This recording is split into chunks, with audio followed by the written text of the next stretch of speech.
going to give you a little history of Goat Island today, and I'm standing on the far northeast end of the island. This is where the trail starts and runs all the way along the canal on the canal side.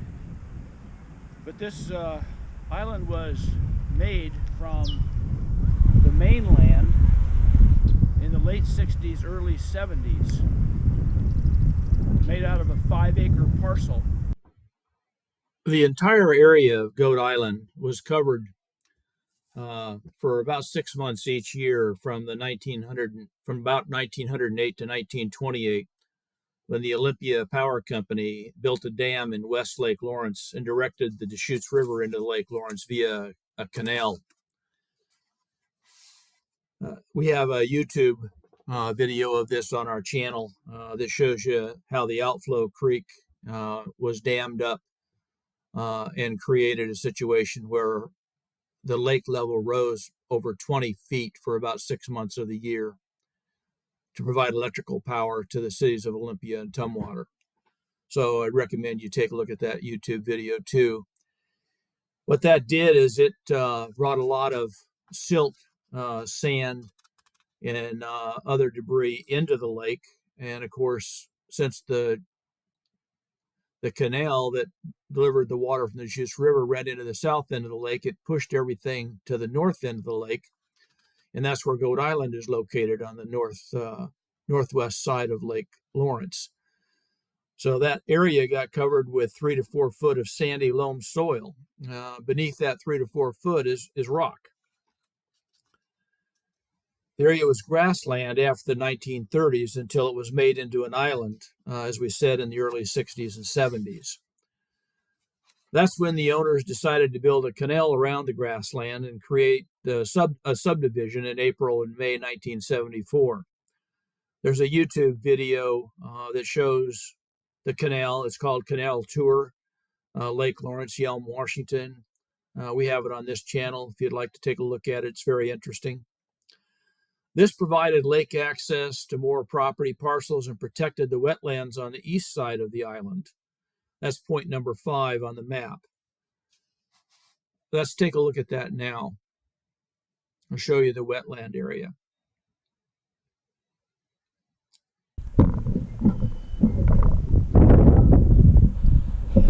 I just walked out a trail out to the far side of the trees on the island.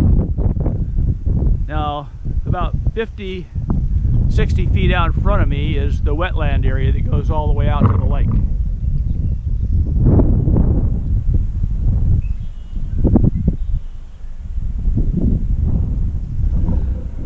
The trail that was built on this island back in the late 60s, early 70s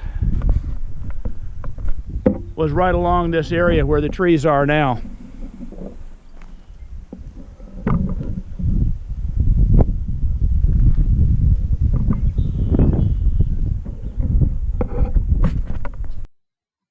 When the canal was dug, all the dirt was placed on the island and it was leveled out. This is why the island in many places is higher than the land across from the canal. The canal was initially approximately 6 feet deep and 40 foot wide.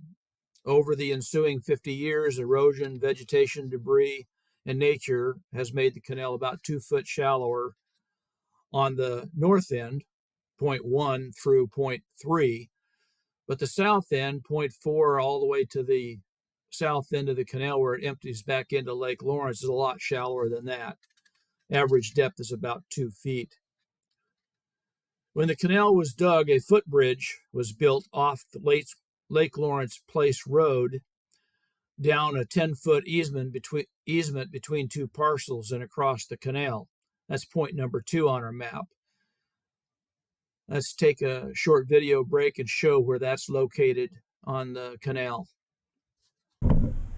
So if you see that gray house with the white window trim and that beige house, right between those 2 properties is a 10-foot easement owned by the Lake Lawrence Community Club, all the way from Lawrence Place Road up there down to the canal and across.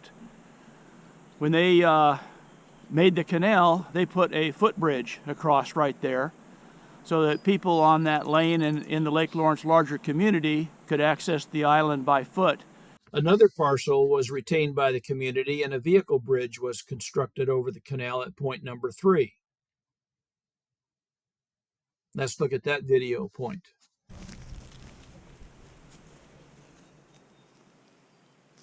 So you can see where the ground raises up here. This is where the bridge emptied onto the island, and it went straight across just past these trees over here. I'll swing the camera around for you. So it went straight across to just to the left side of that group of trees over there on the other side. It was raised up so the boats could get down the canal without hitting the bridge. From the early 70s until 80s, a tractor mower crossed the bridge and mowed the grasslands on the island.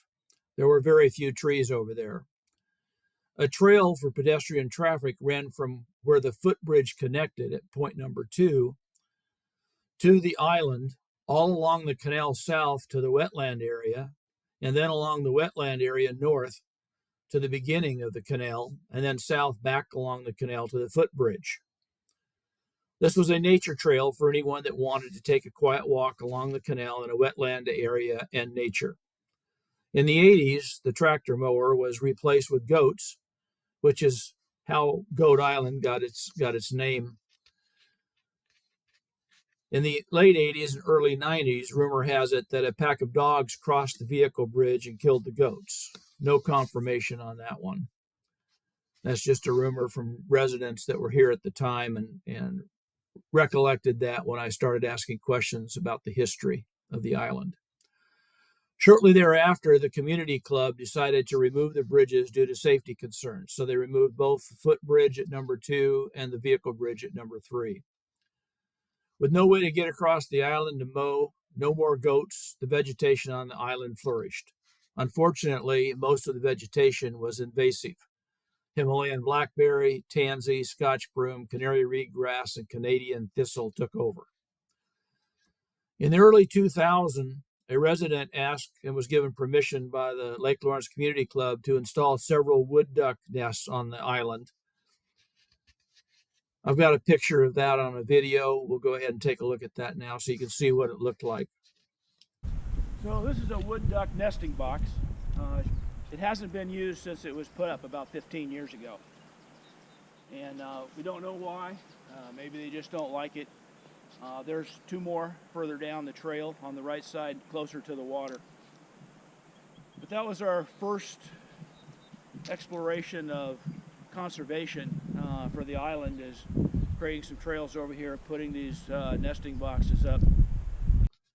Unfortunately, they were never inhabited by wood ducks. There's 3 of them along the canal. They're still there. They're still in good shape. But for whatever reason, the ducks really don't use them. In 2006 and 2007, blackberries on the entire island were 6 to 8 foot tall and covered the island. You could not get on the island from anywhere, and either could the deer and the waterfowl. Several local residents volunteered to start a restoration project to restore the trails, reduce and control the invasive vegetation, and provide recreational opportunities for the community once again. The idea was to also build a new bridge to the island to make that restoration and access for the public easier. So far, that hasn't happened, and we don't know when it or if it ever will. Since 2008, annual work parties have crossed the island to beat back the vegetation and restore the trails and habitat. Since 2011, a brush hog has been ferried across the canal to help. You can see a YouTube video on how we move that brush hog from the mainland across the canal to the island. It's a very interesting video. Over the last decade, mechanical and manual methods have been used to restore approximately 75% of the trails and approximately 50% of the grassland. Wildlife, deer, geese, ducks have returned to the island and are seen over there daily. Maybe by the end of another decade, the habitat on the island will be completely restored and most invasive species controlled. It is currently a great stopover place in August to pick blackberries and tie up your boat, kayak, canoe, and take a walk through nature. We hope you've enjoyed this short video, history of Goat Island. There's many more videos of the history of Lake Lawrence on our YouTube channel. Take a look and enjoy.